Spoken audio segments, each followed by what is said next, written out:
to talk to you about responsibility.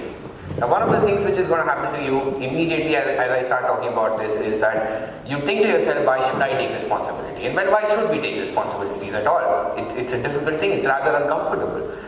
To be responsible for something other than just living is in itself a pain, if you think about it. And so, what I'm going to make a case for is taking responsibility in general and the consequences that you can have. Now, one of the things that happens to us is that, especially when you're on a vacation, you want to not do anything. That really makes you feel better about yourself. Just to exist, and just exist at all, and that is all it is. And you don't want to do anything other than existing. And well, that helps. But then, in the longer run, there are consequences that you have to face. And I want to talk about the shorter consequences first. And to make sure that you know about the shorter consequences, I'm going to give you a case study. And the case study is of, I would believe, one of the first professional child artists who really became famous. And you know him. It's Johnny from the Johnny Yes Papa fame. You all know him. Very famous kid, by the way. Now, there are some problems that you need to understand. Johnny is a pathological liar. He's compulsively lying. Now, Johnny is struggling with addiction. Many people know about it, but he's got an addiction problem. These poems, by the way, they have deeper meaning. You should really think about it. Now, we don't know what the sugar is, but we're just assuming that this is sugar, and even if it is sugar, he has no self-control. It's a big problem.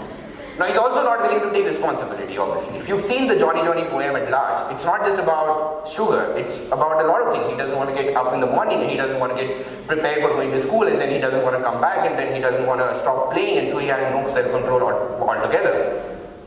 And he's scared of his father, by the way. He's really scared of his father. So there's this external force that is governing what Johnny does, more or less, and that is all it is. Now, he's aware of the consequences. Look at that face.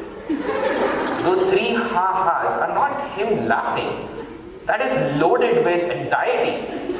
Look at his anxious face. He knows what the consequence is, and he's still willing to, have no self-control. And you know this ha-ha-ha. You've seen it before.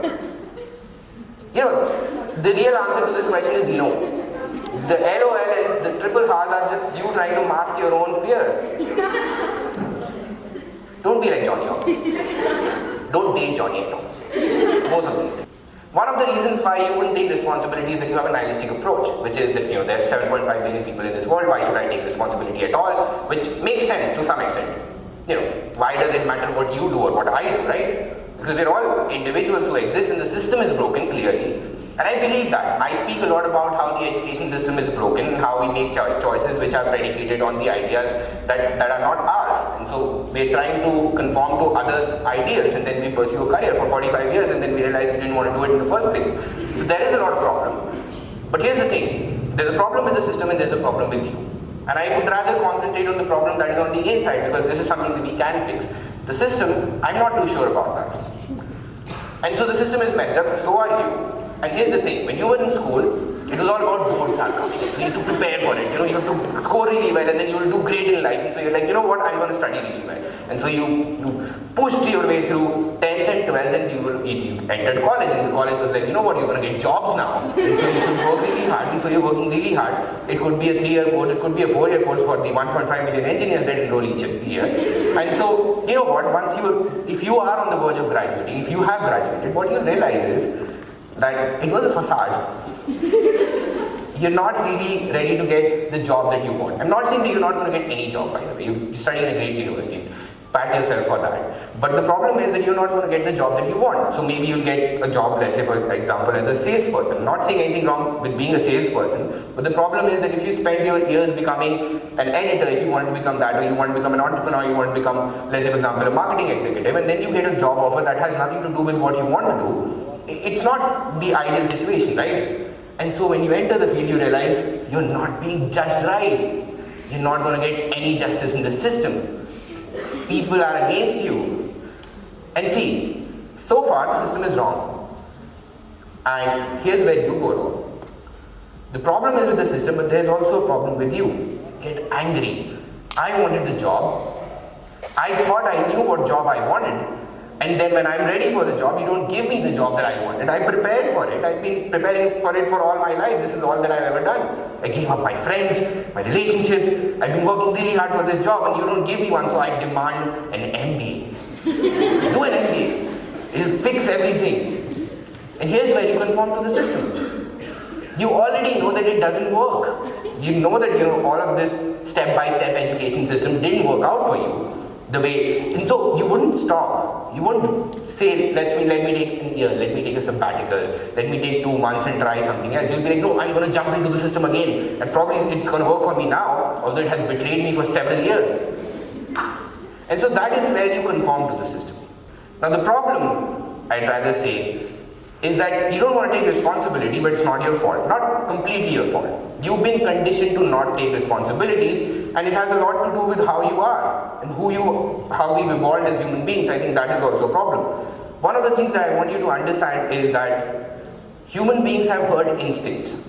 Now we evolved from being in a situation where if you went outside, somebody would eat you. There's a predator outside. And so what we did was that we would surround ourselves with different people, with different skills, because not everyone was good at everything, and still people are not good at everything. So somebody was good at hunting, and so we needed that person to get us the food, and then somebody would cook for us, and then somebody would build the shelter. And so we preferred being in herds.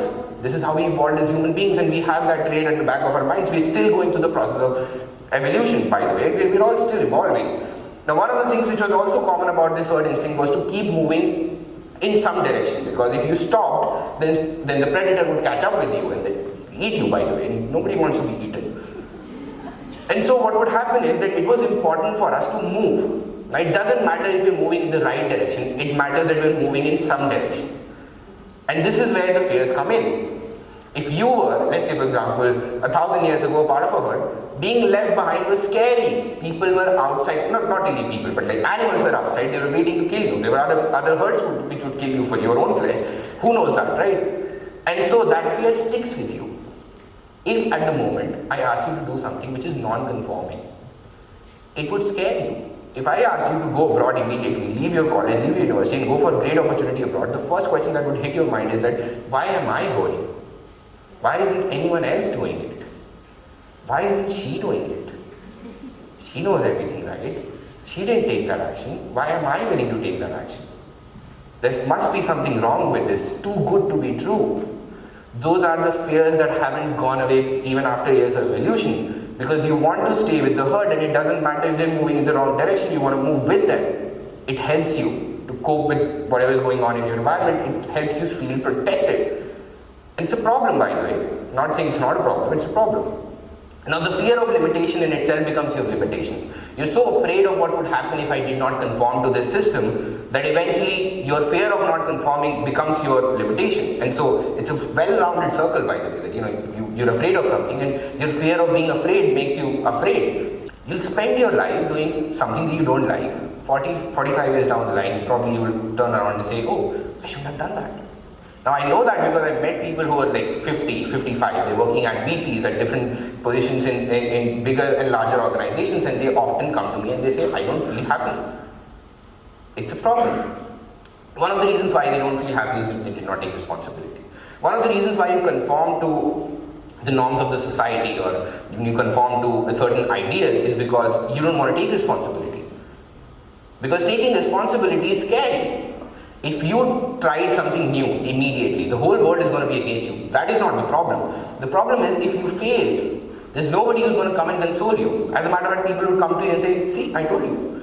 And that is a huge problem. We're afraid of not being validated, which is why we do a lot of things that require validation, which is how the whole social media system is built. Now I want to plug that in because I'm an author in digital marketing, and so I just want to make sure that you know that I know a little bit about it. Now you're taking palliative drugs. A huge problem again, not curative, palliative, which means that you're consuming self-help content. Things that tell you that there are subtle arts of not doing something. You're trying to fix what is wrong by learning that what is wrong is not wrong.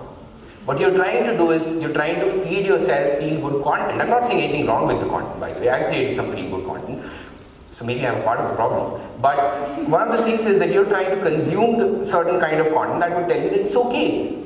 And there's this small situation that I want to plug in, it just came back to me for some reason, is that I had a friend of mine, she started gaining weight very quickly.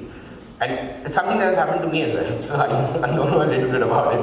And so what happened was she became really unhealthy.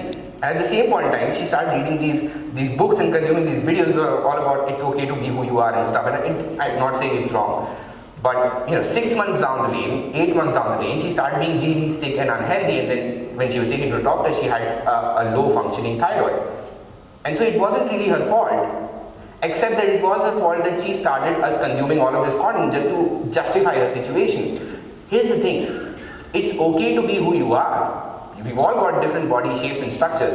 It's not okay to be unfit, because then you're not taking responsibility. What you want to do is you want to say, it's not my fault. I don't have anything to do with it.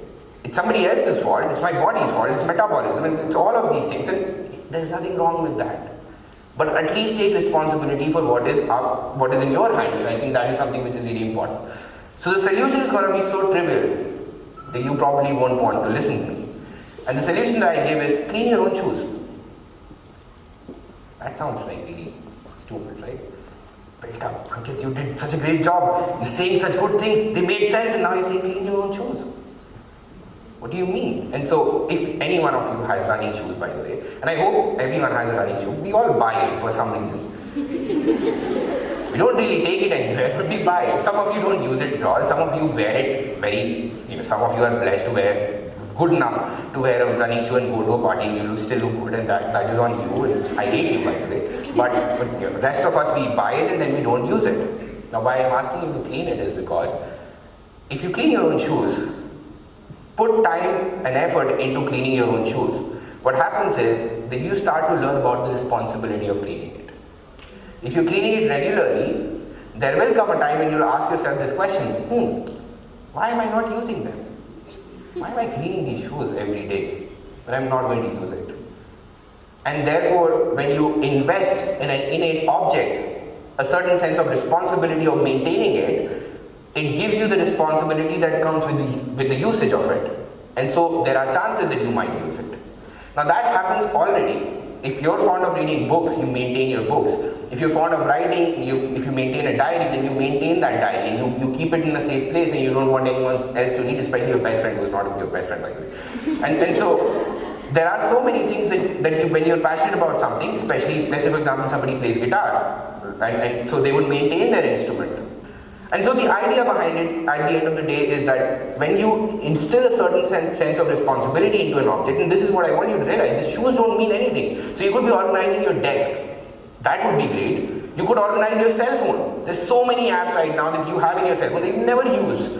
And then challenge yourself. Don't start surrounding yourself with people that tell you it's okay. I think the problem is always going to be that you surround yourself with people that you want to confide with you.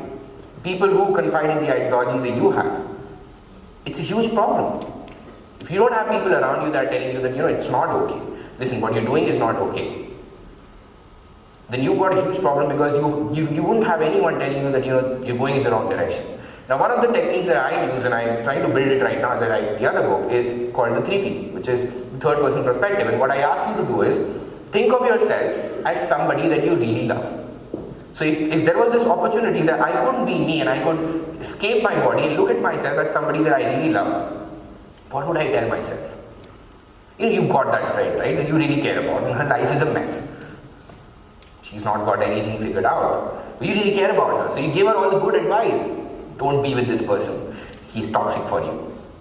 Don't go around and don't meet these people. Don't hang out with these people. Study more. Go to the gym. So easy to preach these ideals when you're telling another person, because you care about them. But you can't do it for yourself. When you're up at 3 a.m. and you're trying to give that text that you shouldn't send, the problem is that you're not able to implement your own ideals. But was it a friend that was sending that message like, yo, don't be an idiot? And so the problem is that you don't preach your own ideals on yourself, because you're not able to see yourself as an independent entity that you want to take responsibility of. And even though you're able to take responsibility of other people really well, you're not able to take responsibility of your own self, which is a huge problem. And so use the third person perspective. Try to challenge yourself and then think of yourself as somebody that you care about. Now, don't romanticize with your problem. I've already gone on this issue. I think maybe I ruined the sequence of the talk. I'm so sorry. But the idea was to talk to you about this later in the slide, which was about the friend who didn't take responsibility and started romanticizing with the problems.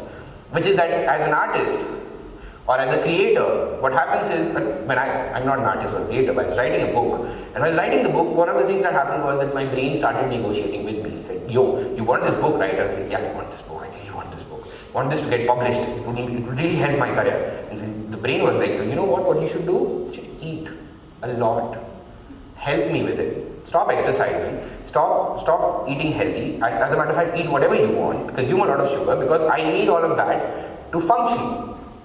The brain is going to demand, and that happens in the examinations, right? You could have the best schedule in the world and then exams kick in and then you don't care about anything, right? You're a groaning monster, I have to study and then I have to sleep and then I have to study and somebody give me food. And that is because you're not able to negotiate with your own brain. You're not taking the responsibility of what would come as a consequence. We're looking in the short term and you're saying, you know what, I should do this. If I do this, I think it makes sense. Now here's an important thing. You all confide with the herd mentality, right? Conform.